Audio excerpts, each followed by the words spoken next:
All right. Well, welcome to Freight Nation, a podcast by Truckstop.com. Appreciate you joining us today. And we have a great guest for you today. We at Truckstop try to bring the best of the industry to you, the most compelling stories in the marketplace to you.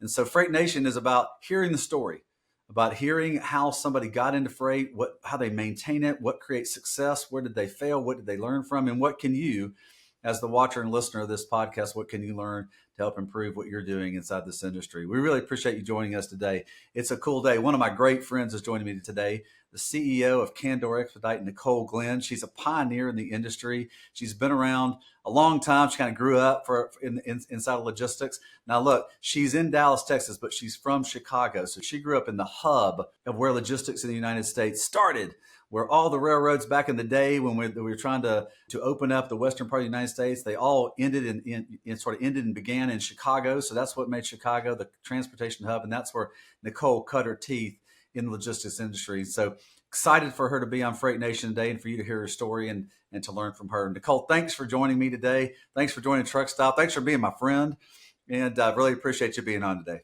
Well, I'm excited to be on today, and you're welcome for being your friend. Thank you for being mine as well. Absolutely.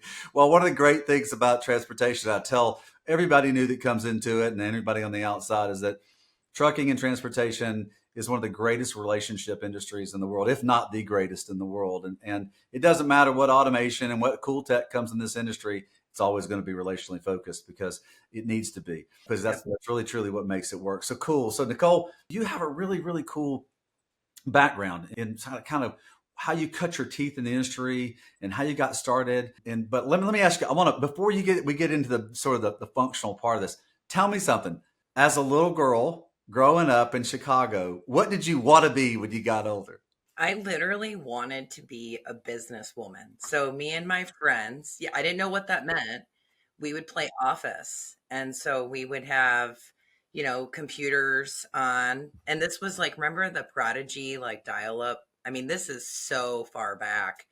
But yeah, so some of my friends had a lot of computers at their houses, believe it or not, at the time. And we would sit there with the screens off and type. And my name was always Stacy, so that's my alter ego, Stacy, the business lady. Yeah, so I didn't know what that was. I literally thought that I'd move to New York and be in the city and do all of those things when I was a teenager, but I didn't know what that looked like. So to fall into transportation, way different and something I never expected to have happen to me for sure. I love it. Stacy, the business lady. Oh my gosh, that's so cool. I could see you with by the way, did you have certain clothes that you wore when you were like Yeah, we would get dressed up and then we would take like, the glasses and be right? like sitting there typing. Can you send me that report, Debbie? I love Yeah, it it. was I fun. love it. So when you were doing that, did you ever like go on trips with your mom or your dad places and be the business person or go with them on trips or anything? I did that when I was a kid a lot. Yeah, we did. But my dad always kept us back, with my mom. But my dad actually was the chairman of a board of a pretty big electric company in Chicago. And so I got to actually meet a lot of individuals that were highly successful even when I was young. So very good introduction to life to be around my dad. No doubt. I know that's a common story you see with people where parents brought their children into their work life. There wasn't a separate thing. It was you didn't go, well, I don't know what my mom and dad do, but so they brought them in and you sort of introduced them to them. I did it to all five of our kids and it was really so fun for me as a dad to say, okay, this is what I do, and learn from it. My dad did that with me. And so that's super cool. All right. Now, the other thing before we jump into business. All right. So she's from Chicago, even though she lives in Dallas, because Nicole, it's warmer down there, right? It is warmer down here and they are more tax friendly. That's always a That's a positive big too deal. when you're thinking That's a about life. Yes. Where are taxes better? So yeah, I had a lot of customers down here. So I went jokingly like, hey, I knew I was going to start another branch. And so I went, hey, let's look at this jokingly going, why don't we do it? Why don't we go down there and be the branch runners of this one as well? And he said yes. And before we knew it, we moved down here. It's been 4 years now. Yeah, yeah, I got it. Yeah, so that's fantastic. So last personal question. All right, so she's from, so I asked her about, I said, hey, the Texas Rangers are doing well. She said, well, I'm kind of like a hockey fan. So, all right. So, why are you such a big hockey fan? And I'm guessing that's Blackhawks, right? It is, and I will say it's literally due to transportation. So my old CEO that I worked for, he was a huge fan. He was a season ticket holder. And so he would bring me to these games and I would actually sit there and watch the games and get involved. And so I was later in life, in my 30s, I became a Blackhawks fan. So like when they were doing all those wonderful things and winning Stanley Cups, I had a first class ticket to those games. And so it's just been awesome. I actually got to go and meet Bobby Hall, Dennis Servard. I sat with Bobby Hall in a box area for the entire game. He let me put his ring on. We talked about hockey in general. It was like, rest in peace, Bobby Hall, but such a cool experience. I felt like a kid, and everyone was like hanging out in the box. I'm like, I'm watching hockey with Bobby Hall. I don't know about you guys. So I sat up there and it was awesome. And I just love the chaos and when they're all coming together and playing. And I have mad respect for a hockey goalie. I don't think there's any more of a stressful position. So this was when Crawford was, kicking butt and taking names for the Blackhawks. I just, every time he was my man that I was watching, I'm going, gosh, I can't imagine that pressure. Can't imagine it. Well, somebody loves their team when they can give the players names. And so, for those of you that never been to a Blackhawk game, let me tell you, listening to the Chicagoans sing the national anthem is worth the game. It will blow you away. I mean, it's at the coolness level of Whitney Houston singing at the I think the '84 Olympics in LA. So cool. Well, all right. So we got this set up. People know a little bit more about you. So let's talk a little bit about. All right. So you're a young professional. How did you get into freight transportation, logistics, trucking, whatever? It's got a lot of different names to it, but how did you get into freight transportation? I know it's crazy. Everyone goes, well, what is that? I go, well, that's just freight transportation. What is that? It's just freight transportation. So tell the watchers and listeners a little bit about what motivated you to get into this super cool, super sexy, super, I'm just kidding, of course. What motivated you to get into it? Well, it wasn't a choice, really. It wasn't like I did some research and went, you know what, I want to be in transportation trucking. I was working retail, and I say this if anyone's ever watched me or heard me on anything else. I like to say I was in freight when freight wasn't cool.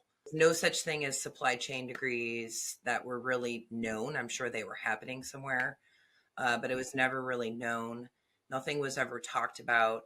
And so I worked retail, and this guy came into the store where I was working. I was a cashier, and also I ran the parts counter of an automotive store. Yeah, it was kind of cool. So he came in, he needed a part, and so I helped him get his part. And I remembered something weird about his order, and he's like, "You have a really good memory."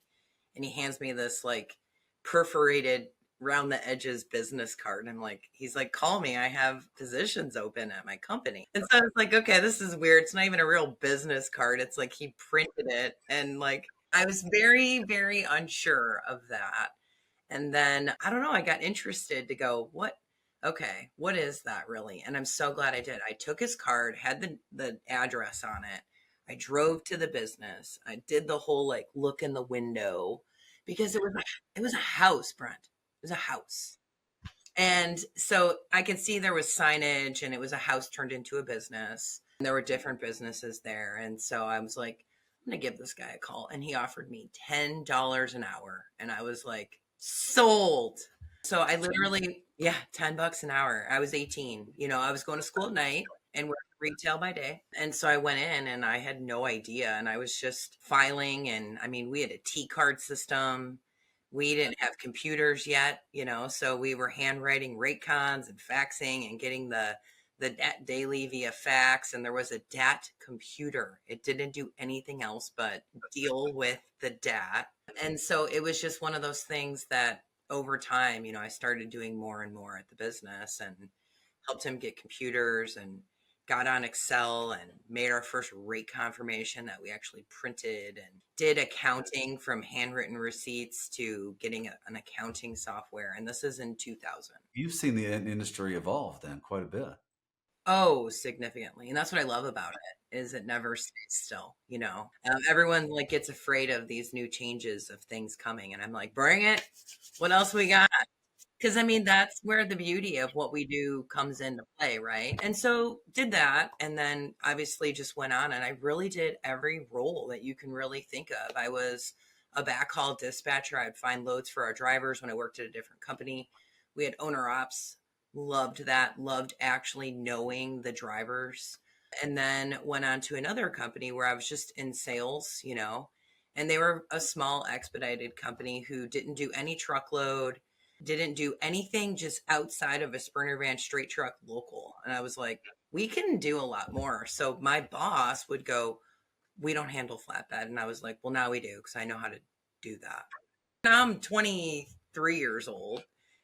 And it's one of those things where I started booking my own truckloads, and then all the sales reps and managers kept coming over going, hey, I have this truckload. Can you cover it for me? So I was in sales and doing that. And I really fell in love with sales too, because it was a spot where I got to go meet people. And that's what I've come to learn is something that I get giddy. I love growing my network and doing all of that. So really climbed there. And I went from just sales rep, operational leader, manager, national sales to then vice president, president of the company. This sounds like Right. when you're all less than 30 years old doing all this. Oh no, I'm 41. I mean, when you were going through all this, you were less than 30. So you're like, in the most worlds, you don't really get good at anything till you're about 30 years old. But you were really getting good at 20. I was tenacious though. I think Yeah. that's Yeah. what it was. And we'll Yeah. talk about why I named my company the way what I've named it. So let me ask a personal question really quick. I've known you for a while.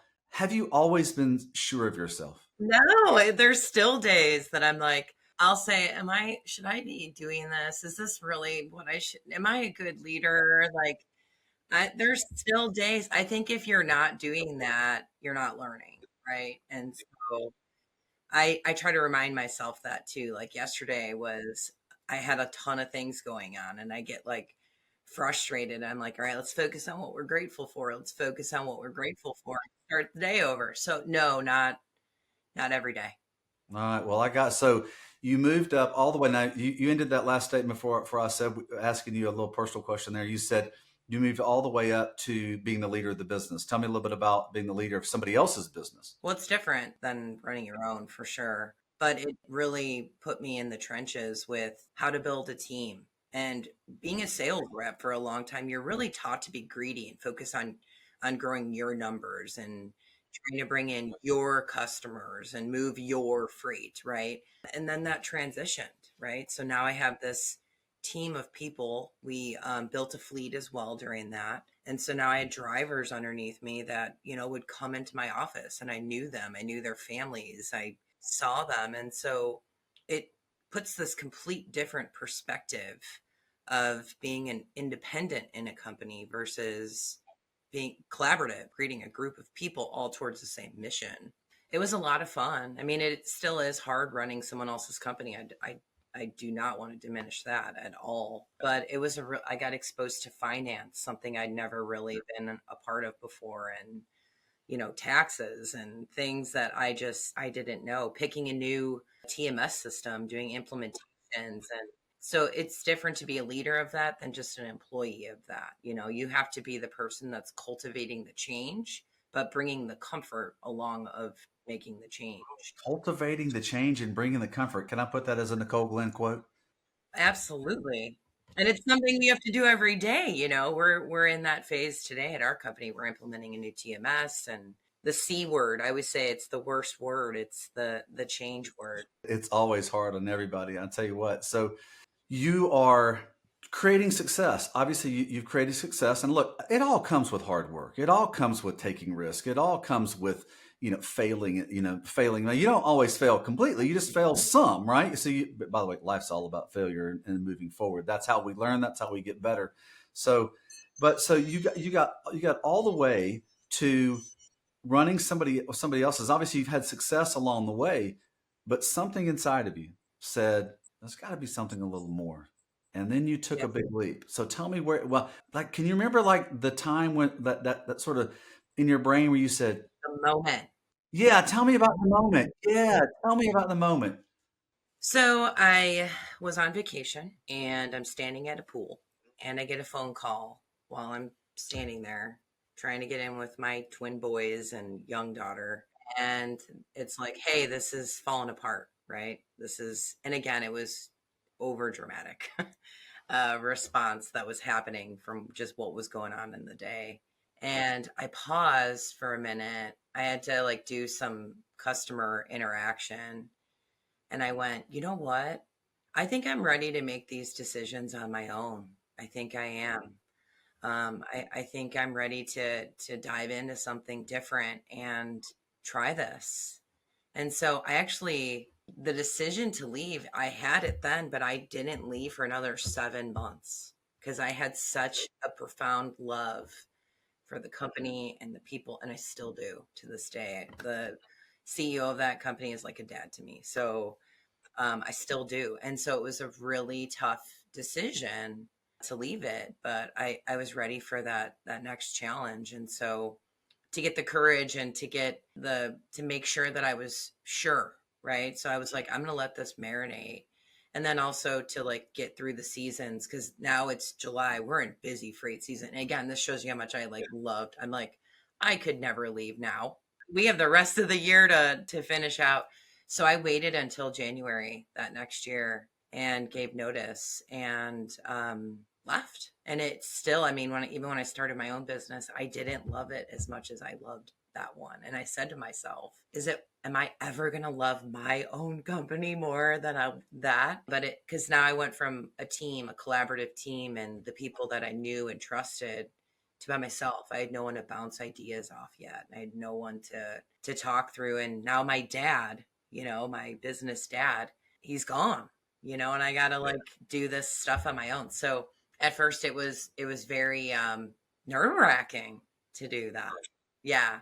I mean, it taught me so much by taking that leap, and I'm so grateful, and I'm so grateful for those experiences that I had. It was just wonderful. Every experience, you should be building everything in your life on the previous experiences. And those are the ones that you feel like were successful, and some that you feel like weren't successful. So I think I find really cool about what you said about you took 7 months to exit the company that you dearly loved. It tells me a lot about you. It tells me that you care about relationships. You care about doing things the right and honorable way. It's super important, because, we've all got one life to live, and we all have one character to put forward in our life. And so you got to live with yourself. Mine's integrity. Integrity is the most important thing to me. Yeah, without a doubt. And so that's super cool. So, all right. So you left your comfortable, dependable, somewhat predictable environment to say, I'm going to go do something on my own. I'll put my flag in the ground. I'm going to do it myself. So you started Candor Expedite. So first off, tell the watchers and listeners about the name, and then tell about those first few days, first couple weeks, first couple of months, and kind of what was going through your head. Because a lot of people are going to watch and listen to this. They're going to go, okay, well, I want to get into this, and they're going to find inspiration in your story. So tell a little bit about that. Well, as everything I just said to you, I mean, everything I always say is pretty blunt. So that's really the focus on the word. I'm like, okay, I really like the idea of challenging status quo. And when you're talking about transportation of an industry that's been doing it this way forever, it needs to have that bluntness to bring that change, and that, being forthright to say, hey, I realize, this is how your supply chain works, but have you ever thought of this, and trying to always challenge that. But the word candor also means candid, honest, truthful. And so being in the industry that long and being in operations and dealing with the world that I saw, I'm like, this industry is full of so much just lies, falsehoods, claims of things that people are going to do consistently that they wouldn't. And so I went, if I start a business, I am never going to lie to my teams. I am never, ever going to lie to my customers. I am never going to lie to my carriers, to my drivers. Like, I want it to be something that is open and honest. And so even the design of the logo with the CAN.DOR, if you go Google the word, you'll see on Google, that's how the syllables are. Oh, I was always wondered that. Okay, yeah. Yeah, I wanted that to really ring true. And, who we were. I didn't just want the word. I wanted it to be like, hey, look it up. What does it mean? So that whole concept of standing behind that name it's important, and it's awesome to me to have that and live by that as a core value. Big step. You took the big step. And let me guess, everything was perfect. All the customers lined up. You didn't have any problems, right?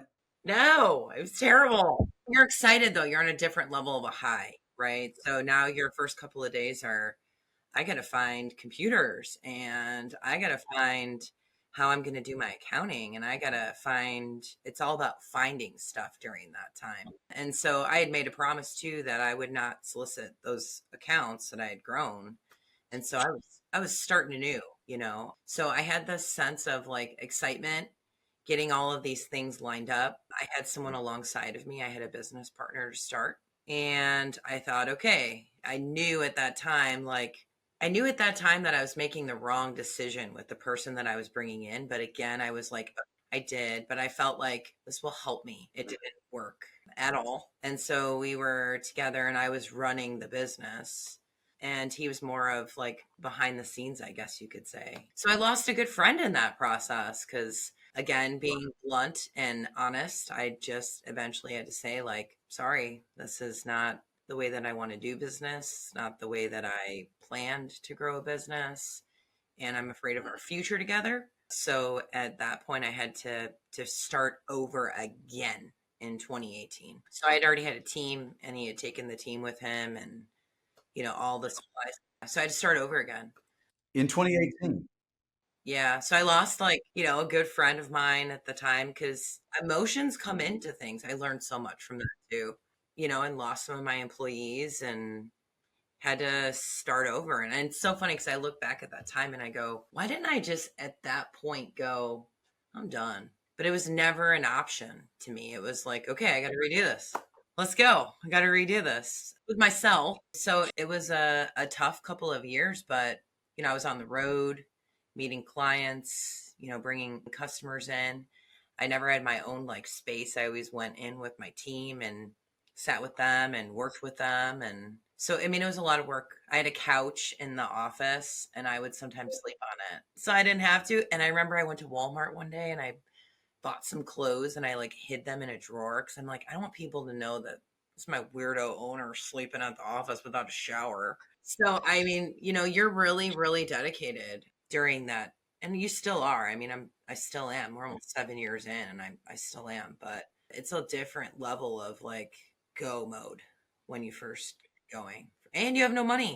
It's like the worst. You have no money. You're working your butt off and you're not getting paid. It was a challenging time, but again, it totally made me feel humble having no money, doing all this stuff. I was like, man, that felt so easy before. Now this is freaking tough. But you kind of cut your teeth and it changes, over time. And then that first dollar you actually take home, you're celebrating differently than just, hey, here's my paycheck. It's like, no, here's my $500 paycheck. Now I can actually afford to pay myself. It's so funny. I had in one of the previous episode 7 was Desmond Clark, and he played football for the Bears, and so he talked about, and this is a professional football player, right, who has achieved the pinnacle, and he said he was as excited about the very first time a shipper gave him a load to move as he was about scoring touchdowns in the NFL. One of the common things, Nicole, that I just love your story. One of the common things about people that find success is that no matter what, they just refuse to give up. They just won't give up. My old CEO of the company I work for used to say, you can't beat a person that won't give up. You just keep going and keep going. And my dad used to say, hey, you're going to get knocked down.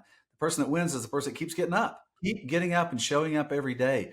So cool. All right. So you mentioned that when you were 23, you worked for a small expedite company. So now you founded Candor and Expedite. Now, obviously, it's in the name.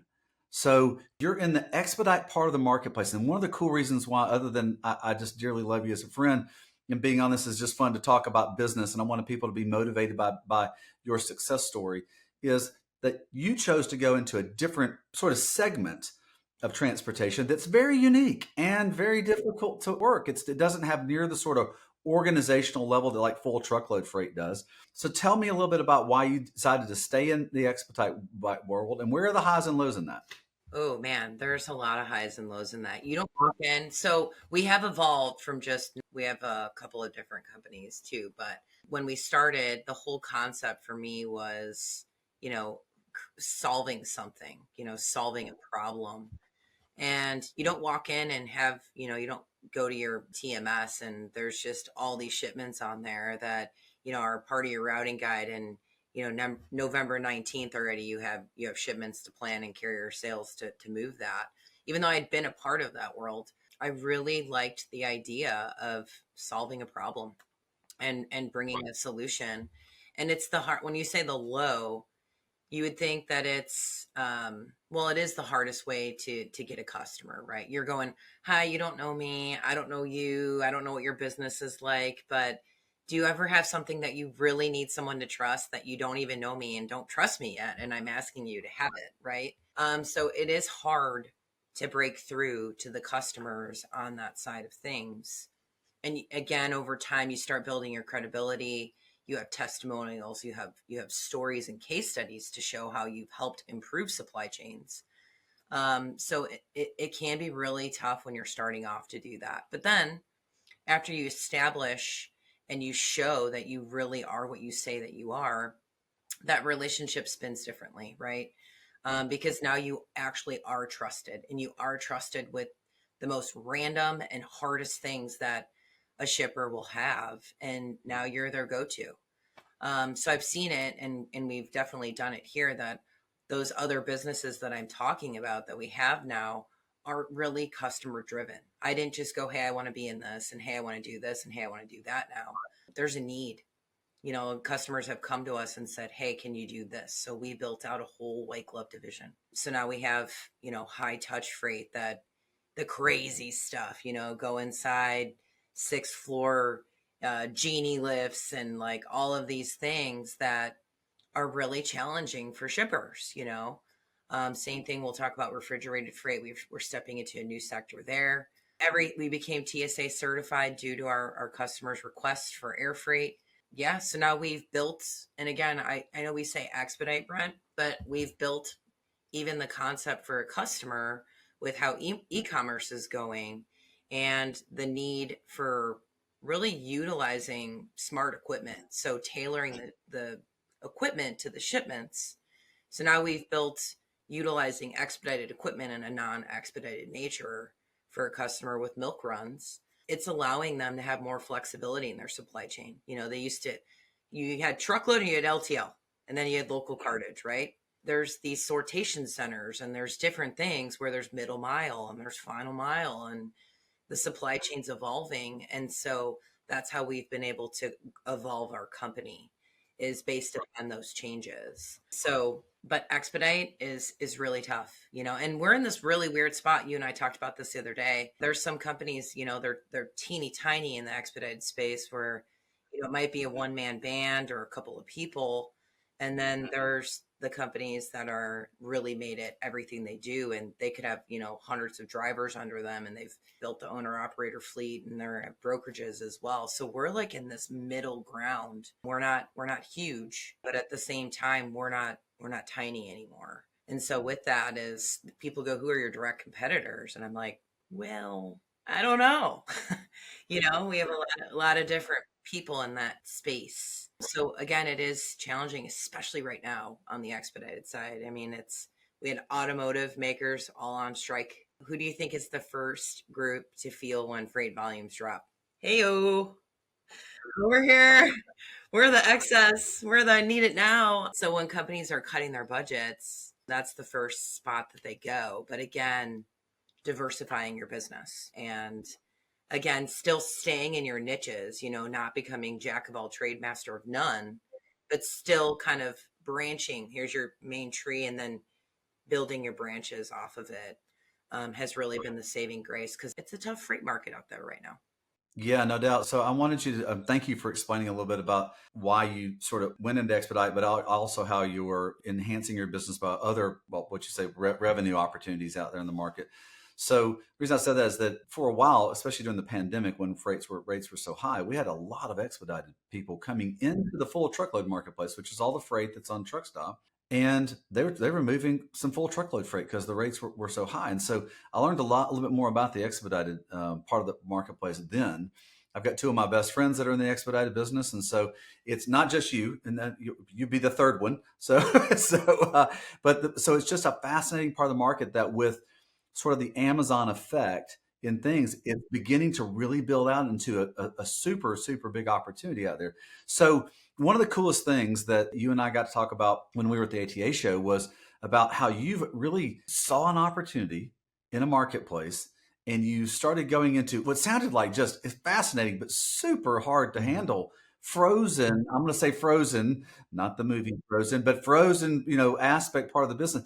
You got to tell the watchers and listeners a little bit about this part of your business, because what you impressed upon me was you kept looking for new opportunities, and this was a new one. And so you just went right where, I'll do a hockey quote, right where the puck was going to be, and you went right at it. So tell a little bit about that, because that is so cool. It was during the pandemic. We service a lot of fast food retailers and a lot of food companies. And it came up often where they're like, hey, I have 2 skids of frozen beef patties that I have to move. And we would constantly look for refrigerated expedited equipment. And it just doesn't, it exists, but it's not something that's commonly available because the percentage of freight, most expedited companies can move their equipment more dry, and the cost of entrance is much lower, right, to have a dry unit. So there's just not a lot of equipment out there. So I worked with one of my longtime buddies who is in supply chain, and we found a product, and it was like a wrap product. So we were wrapping skids. We brought the wrap out. We tested it with QA, with a bunch of QA test shipments, and it worked, but it wasn't something that we thought would be viable. Like if it's hot outside, or it's Texas, or it's You're talking about a wrap that cools things or keeps it frozen, right? kind of holds it, right? At least utilizes the temperature of the product to sustain it. And that does work for a certain period of time, but it just wasn't good enough. I wanted something again because that's the whole thing with me. It's like, I get these, like, how can I do this? How can I find this? And so I just head down, just kept doing different things, talking to different people, utilizing my network, and have found a solution that's really going to change the way that we are shipping refrigerated goods. So this is a product that is for pallets as well as smaller quantities. So it's designed really for the pharmaceutical world, which has to be precise. And it's been operating for about 13 years in Europe.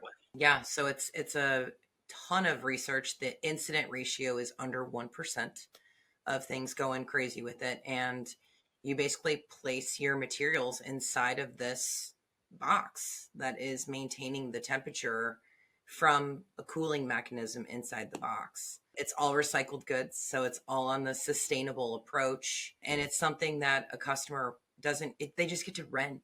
It's not like they have to handle the transportation of it or own the actual unit. We do. And so it's basically a great way to keep products moving through a supply chain, fresh and frozen. So now you can actually have really tri-temp shipments without bulkheads and different things. So we've done a handful of shipments for food already in the United States. And these goods without dry ice or anything are holding product at the same temperature of fresh or frozen for 5 days. 5 whole days? 5 whole days. And our pallets, we did some studies, 8 days of not 1 degree of variance. And the cool part of that is really the technology behind it too. So it's live. Everything's live feed on Where's My Freight, which shippers have to know now. Everybody wants to know, where's my goods? We all have that from Amazon. I look on my Amazon account going, hey, when can I expect that? Exactly. We all do. Yeah. Right. So this is to the box or the pallet level.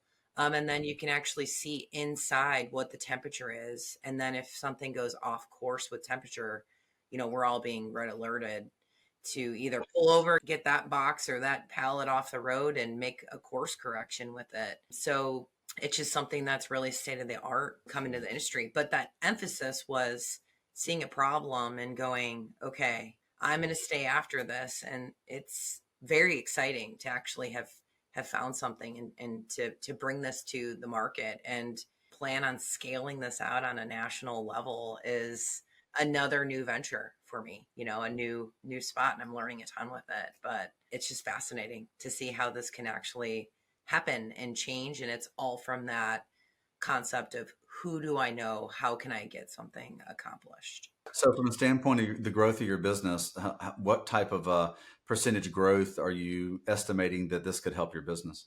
I actually think it could be off the charts, Oh, almost really? where That big? I Wow. do. I really do because of the interest of it. I mean, we've not even really put it out to market yet. We're going to have a full launch for shippers and manufacturers in January. And we're already asked by national top 100 brands if, we could scale it to a national level. So it's really exciting to see something that will really impact the supply chain. I mean, think about frozen LTL. So you hear consistently it's not consistent when you're talking about planned delivery dates. There's claims, when you have produce, bulkheads. So it's really eliminating a lot of the issues that are in the marketplace and then also cutting costs significantly, reducing transit days. I mean, it's beyond a trifecta of awesome. So I think it literally could be where I have to go hang tight, because I will never do something that would, you know, create an issue for someone. So that candidness will always be there to go, hey, we're not there yet, but yeah, I think it could be that big.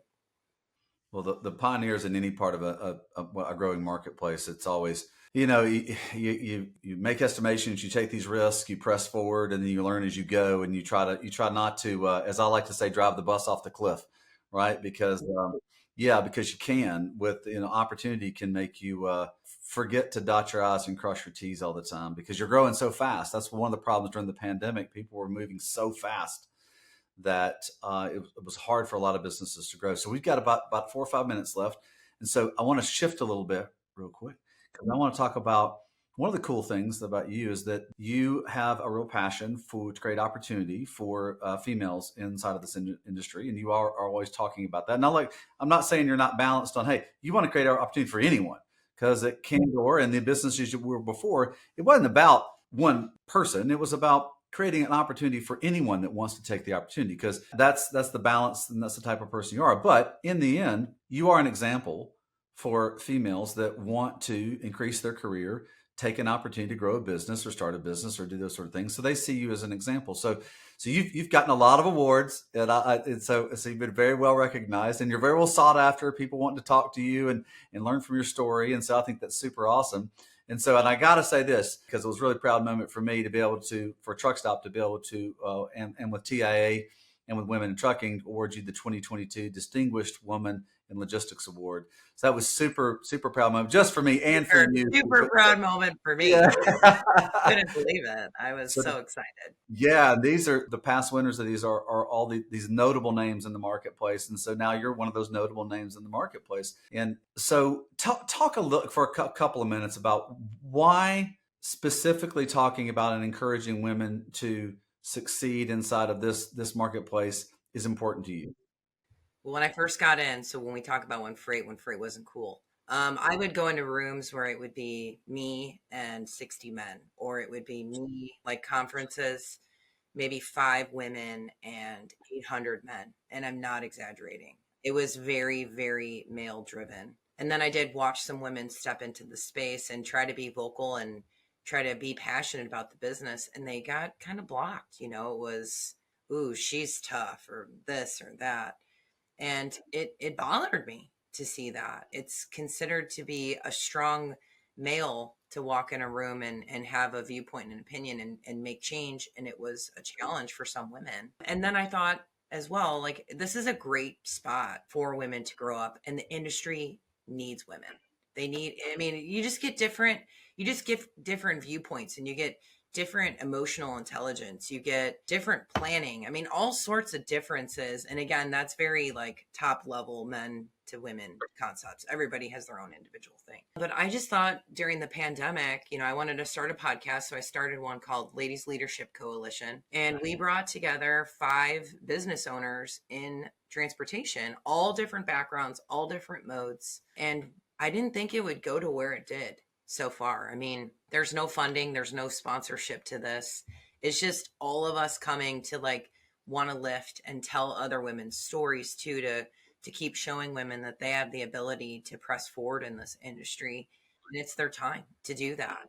And also to shine a spotlight on some of these just badass women who are paving ways, and they're kind of unspoken. They're not winning the award. And I'm trying to challenge people to start being a little bit more out there, putting themselves out there and being a little bit more vulnerable to this industry. There's a lot of women who deserve recognition that haven't gotten it yet. So I think by telling these stories, I think by giving advice about networking, mentoring, really how to go to business or be vulnerable and ask questions. If that inspires one person to start a business or to do something that they normally wouldn't think that they could do. I won because that's what I'm trying to teach is ask outrageously, put yourself out there. So I love the coaching and mentoring of other women too. So I watched the other day, we sat down at our leadership table and my COO went, "Hey, we're outnumbered here."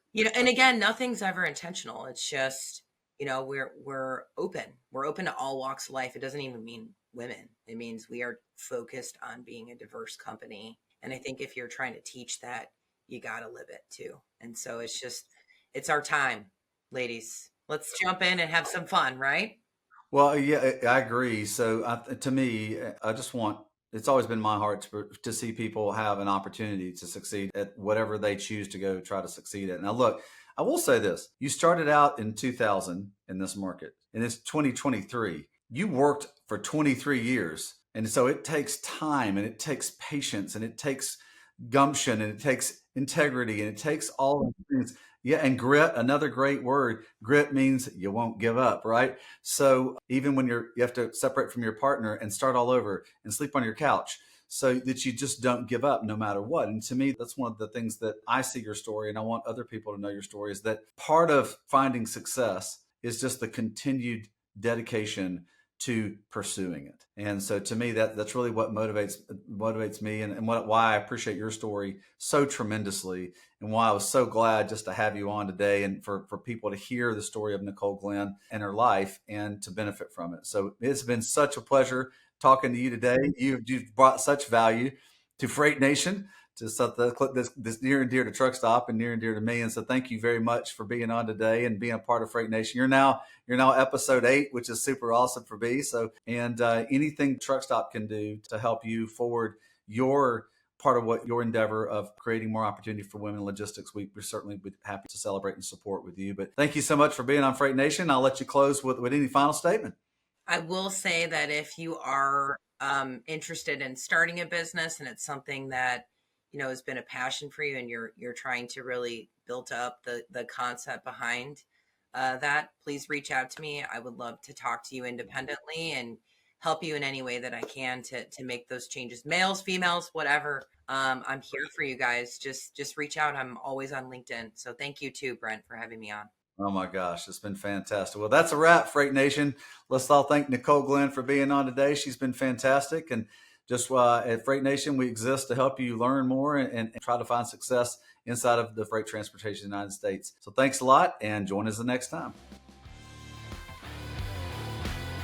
On behalf of the Truckstop team, thanks for listening to this episode of Freight Nation. To find out more about the show, head to truckstop.com/podcast. If you enjoyed this episode, make sure you hit subscribe so you don't miss any future episodes. Until then, keep on trucking and exploring the open roads with Freight Nation, a trucking podcast.